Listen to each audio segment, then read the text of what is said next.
Hello, everyone. Welcome to yet another edition here of Sports Extra. I'm Lance Fieser alongside Carly Murata and Alec Osmus. Now, we thought we'd be talking Badgers and Packers. Obviously, Badgers game is not going to happen against Nebraska this week. If you haven't been caught up, the latest is the Badgers announcing they have 16 active cases of COVID right now. They are shut down for 7 days. Next week's game is in doubt against Purdue. They will reevaluate the situation coming up next Wednesday. We are going to talk about the Packers and Vikings, though, as they have the rematch already. Seems so odd that they're playing twice here in the first half of the season. But alas, here we are. And we're going to find out by our predictions here coming up in a few minutes if we think it'll be another, what word do you want to use to describe what happened, Alec, in week one? Nail biter. It was not a nail biter. That is the wrong definition of that word. All right, so let's chat about this matchup in great detail. Obviously, the Packers are favored in this one, but Carly, a few wrinkles kind of thrown into this with the injury report that just came out a few minutes ago. Yeah, the big one is Aaron Jones is ruled out this week with a calf injury, so no Aaron Jones, and Matt LaFleur simply just said he is not 100%, so they will not play him this week. And when asked if this has anything to do with a short week coming up with the 49ers next Thursday, of course, Matt LaFleur said it doesn't have anything to do with it. It's a week-by-week decision. However, in my opinion, I think it might have something to do with the 49ers next Thursday. So the big thing is obviously they're playing a Vikings team who they blew out in week one. Nail biter. Yeah, nail biter, like Alex said. The Vikings are 1-5 right now, and they're the fourth worst rushing defense in the league. So I think they can get it done with Jamal Williams, who will start once again this week. Williams last week against the Texans had 77 yards rushing, 37 yards receiving. So a big week for Williams and also a touchdown right there at the end.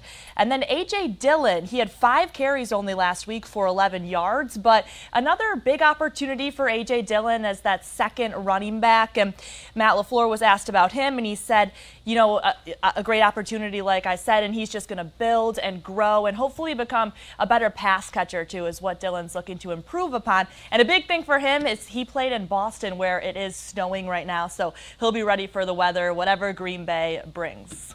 So, Alec, are they sitting Jones because it's a short week or because it's the Vikings and they know they can put literally anyone out there and still beat them? Well, unfortunately, it's going to be that second answer you just had. This Vikings defense is also banged up. A lot of guys that normally are in there aren't. This defense has struggled this season just getting off the field. So if there is a week to sit Aaron Jones once again, why not this one?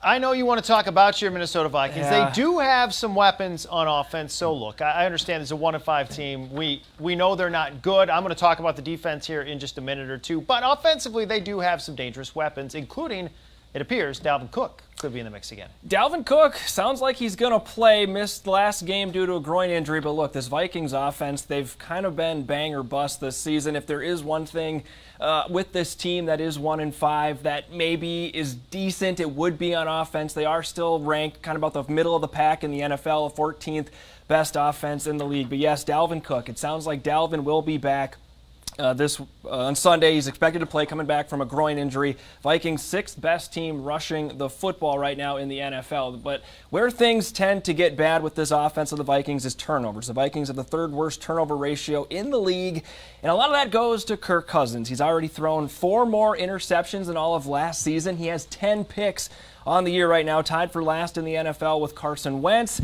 So the Packers, they simply just need to force the Vikings to throw the football. But if the Vikings are able to throw the ball, rookie wide receiver Justin Jefferson, he's emerged as a legit player. Week 1 against the Packers, though, Jefferson just 3 catches for 26 yards.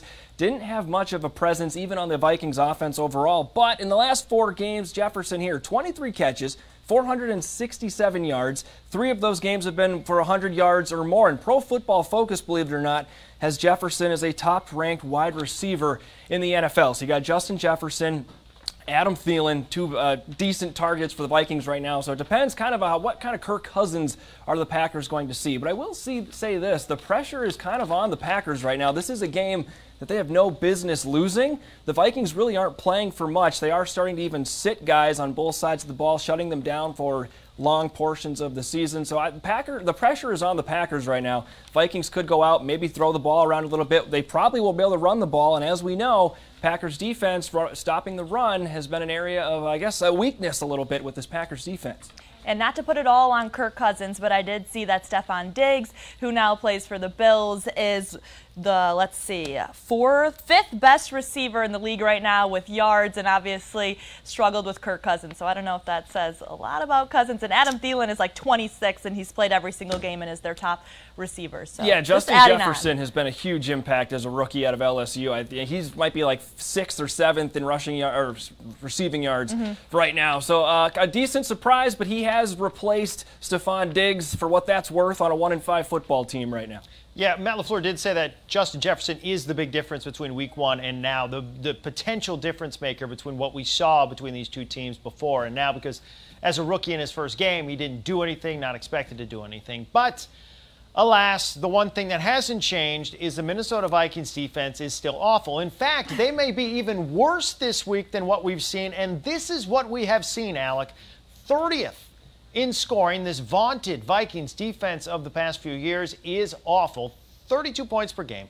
They are 29th in yards allowed. You see, it has been horrific against the pass. That's where they're really getting gashed. Now, they're not good against the run either, so they've got that going for them. Very balanced defense. They are bad against all forms of offense. And not only have they been bad, but they are about to be down potentially 3 of their top cornerbacks in this game.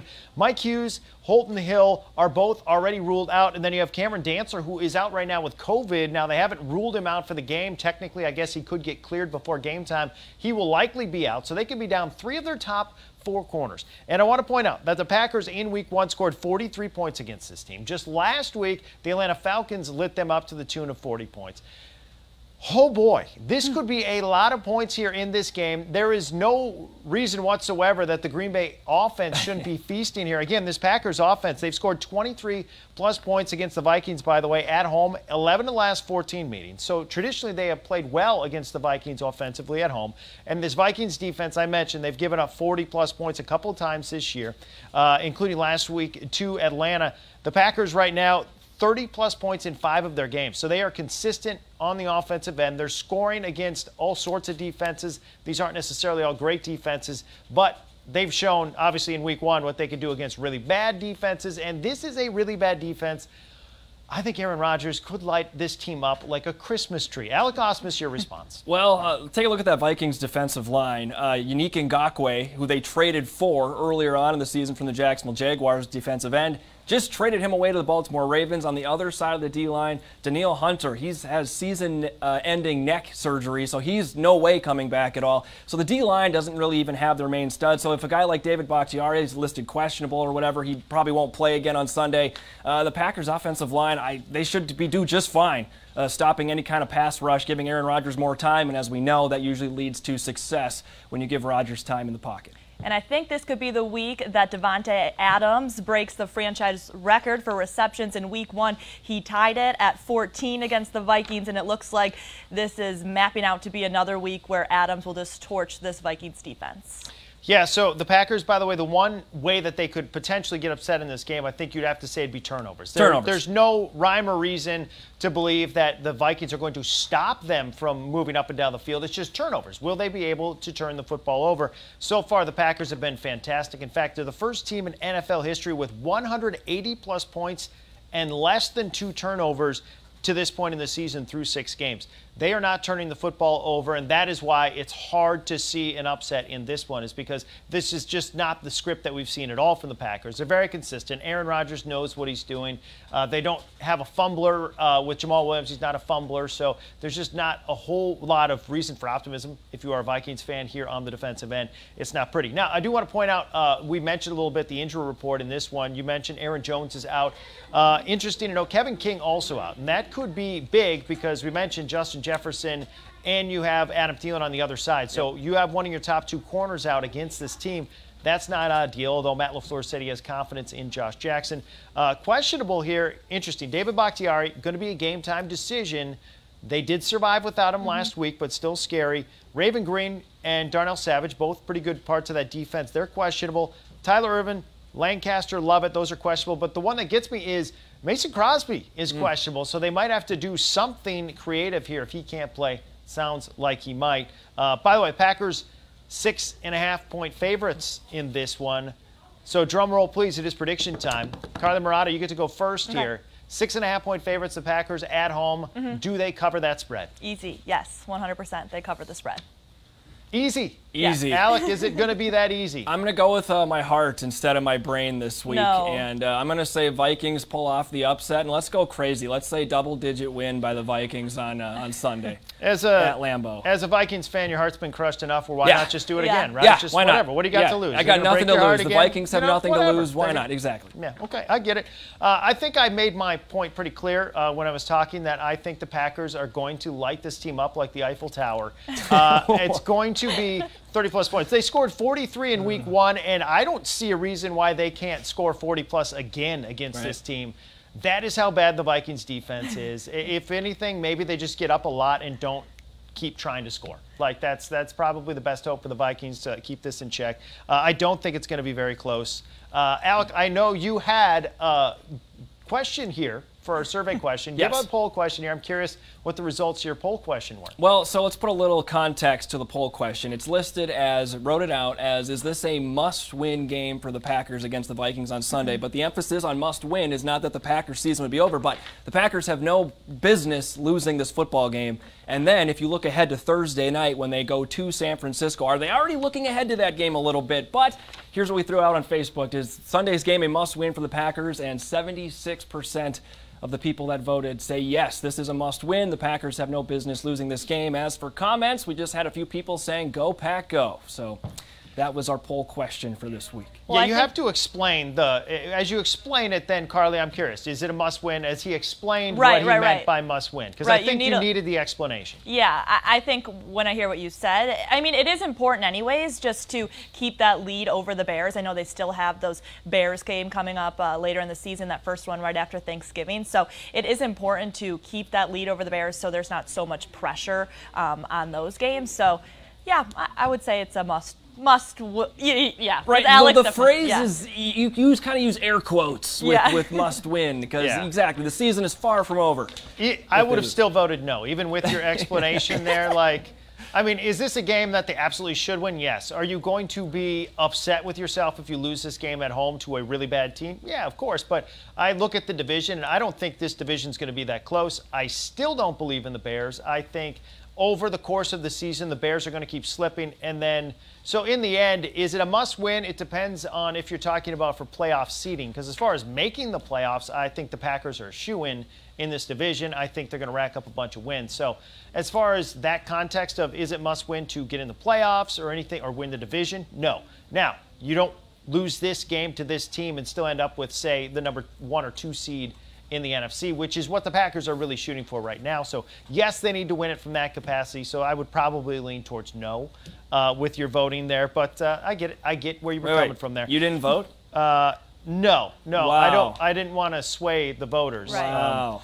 I'm going to put up my own poll. Alec Osmus says that Kirk Cousins is top 5 NFL quarterback. Do you believe that? I didn't pull that true? card out today. I mean, I was kind of hoping to slide under the radar with that. But we did have one question from Sherry. Any trade rumors? So there have been trade rumors with the Packers this week. We're coming up on the trade deadline. You heard names like Will Fuller. I'm sure Packers fans would have loved something like that. That basically it sounds like they're kicking the tires on some receiving options for this team. But here's the thing with the Packers, like I gotta see it to believe it when it comes to trades. There just hasn't been anything of substance with this team for years as far as mid-season additions. Off the top of my head, it's hard to even think. Like I remember Andre Rison came in the year they won the Super Bowl, but even that I believe was a waiver claim, not necessarily a trade. The problem with the Packers and where they're at right now is they have huge salary cap issues coming up starting next year. David Bakhtiari still is not signed. Obviously, they just gave Kenny Clark a boatload of money. They have a bunch of money tied into Aaron Rodgers, and then, of course, they have the Jordan Love situation.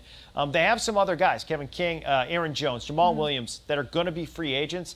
They don't have the cap space to inherit, say, like one of these gigantic contracts. J.J. Watt, I know, was another one that fans might have brought up. Maybe the Texans are looking to deal.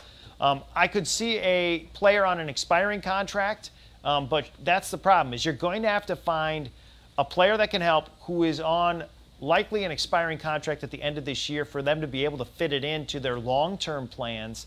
Otherwise, you're just going to be pushing more of a cap situation onto next season. So that's where it gets a little tricky, which is why it's easier said than done to just say, hey, go throw a 7th-round pick at Houston and try and get Randall Cobb.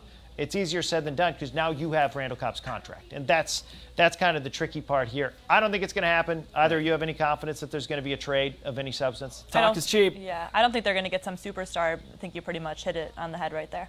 Yeah, there's been players that have been traded around the league. Obviously, the Vikings have started a little bit of a fire sale there. But some of these other teams clearly have said for sale in front of their yards as far as their season's over. But I just don't see the Packers as being one of those teams that's actually going to pull the trigger on any of these trades. Let's see if we have any more comments. By the way, we did have David, I think, said Skol Vikings. Is that someone you know, Alec? Or David. Yeah. Is it you? Do you have is that a your burner? friend? I have Did a you tell him burner to account comment? named Yeah. David. Alec's burner No. account says Skol Vikings. All right, well, that's it for our comments. Remember, you can always join us on Facebook Live. We do these every Friday as long as there's football games on the weekend, which we still have a Packers game here this weekend. So every Friday you can come join us here in the afternoon on Sports Extra, and you can check out a podcast version of that as well. You can check it out on our website, WKOW.com, if you want to see after the fact as well. All right, I want to thank you so much for joining us. That'll do it for this week's edition of Sports Extra.